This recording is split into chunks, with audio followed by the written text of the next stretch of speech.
1991 সালের পঞ্চম জাতীয় সংসদ নির্বাচন। স্বৈরাচার এরশাদের পতনের পর ওই নির্বাচন ছিল গণতান্ত্রিক অভিযাত্রার সূচনা। সাংগঠনিক সামর্থ্য ও জনসমর্থন সহ সার্বিক পরিস্থিতির বিচারে তখন বিএনপি আর আওয়ামী লীগের মধ্যেই ছিল মূল প্রতিদ্বন্দ্বিতা। সেবার গোপালগঞ্জ ছাড়াও ঢাকার 2টি আসনে প্রার্থী হয়েছিলেন আওয়ামী লীগের নেত্রী শেখ হাসিনা। তার মধ্যে সূত্রাপুর ও কোতোয়ালি থানা নিয়ে গঠিত ঢাকা 7 আসন। স্যান্ডেলিনা সো, রূপচর্চায় আভিজাত্য। পুরান ঢাকার এই আসনে শেখ হাসিনার বিপরীতে বিএনপির প্রার্থী ছিলেন সাদেক হোসেন খোকা। সেই সময় তরুণ এই নেতার বয়স 40ও পূর্ণ হয়নি। এর আগে সিটি কর্পোরেশন ওয়ার্ড কমিশনার হলেও সংসদ নির্বাচনে প্রথমবারের মতো প্রার্থী হয়েছিলেন তিনি।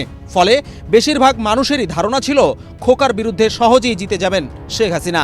তার বিরুদ্ধে ভোটের মাঠে নামা খোকাকে নিয়ে তুচ্ছ তাচ্ছিল্যও করতেন আওয়ামী লীগের নেতাকর্মীরা। খোকা ভাই ছিল তখন একটা অখ্যাত নেতা, বিখ্যাত না। তার সাইনবোর্ড ছিল সে একজন বীর মুক্তিযোদ্ধা এবং যে ক্রীড়া সংগঠক। আমাদের বিভিন্ন সময় বিভিন্ন চ্যালেঞ্জ এসেছে যে আওয়ামী লীগ আমাদেরকে নিয়ে হাসতো, যে শেখ হাসিনার সাথে নির্বাচন করে, মানে এরকম আমাদেরকে মানে একটা হাসির পাত্র হিসাবে তারা তুচ্ছ তাচ্ছিল্য করেছিল। কিন্তু লড়াইয়ে নেমে হাল ছাড়েননি সাদেক হোসেন খোকা এবং তার কর্মীরা।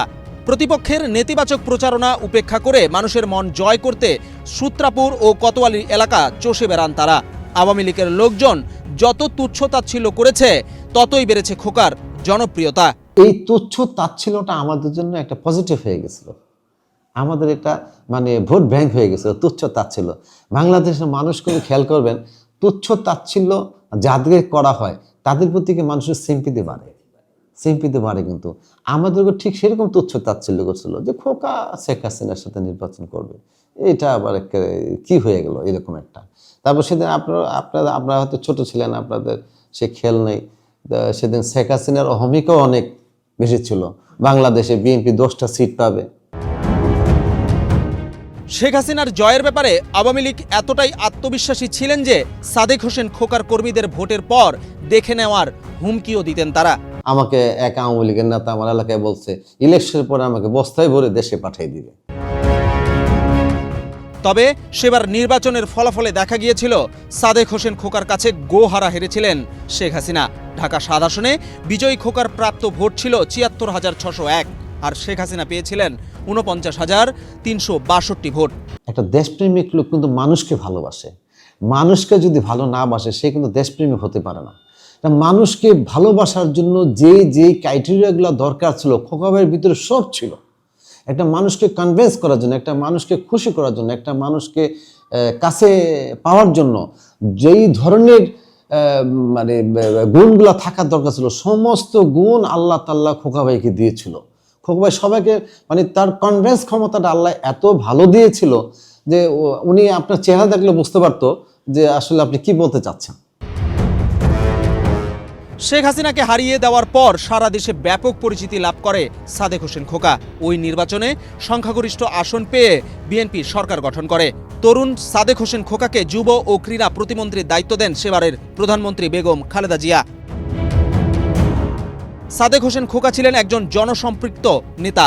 1990 সালে ভারতে বাবরি মসজিদ ইস্যুকে কেন্দ্র করে বাংলাদেশে যখন সাম্প্রদায়িক উত্তেজনা তৈরি হয়েছিল তখন হিন্দু ধর্মের মানুষের বাড়িঘর ও ব্যবসা প্রতিষ্ঠান রক্ষায় গুরুত্বপূর্ণ ভূমিকা রেখেছিলেন তিনি। এমন দায়িত্বশীলতার কারণে তিনি ঢাকাবাসীর আস্থার প্রতীকে পরিণত হয়েছিলেন।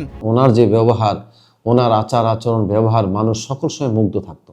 উনি সত্যিকার অর্থে একজন মুক্তিযোদ্ধা ছিলেন, দেশের জন্য যুদ্ধ করেছিলেন। এই পুরান ঢাকার লোকজন একসময় খোকা ভাইয়ের এমন ভক্ত হয়েছিল যে চিন্তাই করা যায় না যে পুরান ঢাকার মানুষ খোকা ভাইকে কত ভালোবাসছে।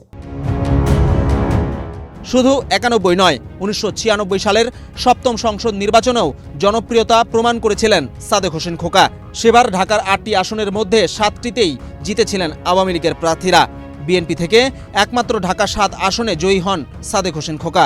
2001 সালের নির্বাচনেও অব্যাহত থাকে তার জয়যাত্রা। সেবার খালেদা জিয়ার মন্ত্রিসভায় মৎস্য ও পশু সম্পদ মন্ত্রণালয়ের দায়িত্ব পান তিনি।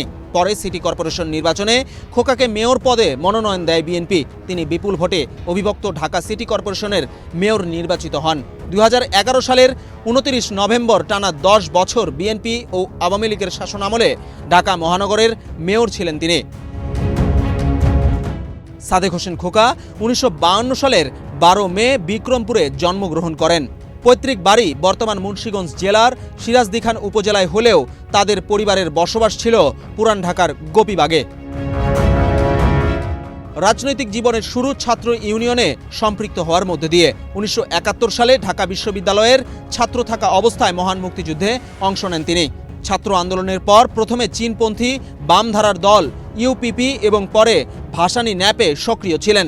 1984 সালে তিনি বিএনপিতে যোগ দেন। তিনি বিএনপির যুগ্ম মহাসচিব এবং অবিভক্ত ঢাকা মহানগরের সভাপতি ছিলেন। সাদেক হোসেন খোকা 2014 সালে চিকিৎসার জন্য যুক্তরাষ্ট্রে যান। সেখানে থাকা অবস্থায় আওয়ামী লীগ সরকার তার বিরুদ্ধে কয়েকটি মামলা দায়ের করে। এরপর কয়েকটিতে তাকে সাজাও দেওয়া হয়। ওই অবস্থায় তিনি দেশে ফিরতে চাইলেও সরকার পাসপোর্ট নবায়ন না করায় তা সম্ভব হয়নি। সাদেক হোসেন খোকা 2019 সালের 4 নভেম্বর যুক্তরাষ্ট্রে মৃত্যুবরণ করেন। 3 দিন পর তার মরদেহ দেশে এনে জুরাইন কবরস্থানে দাফন করা হয়।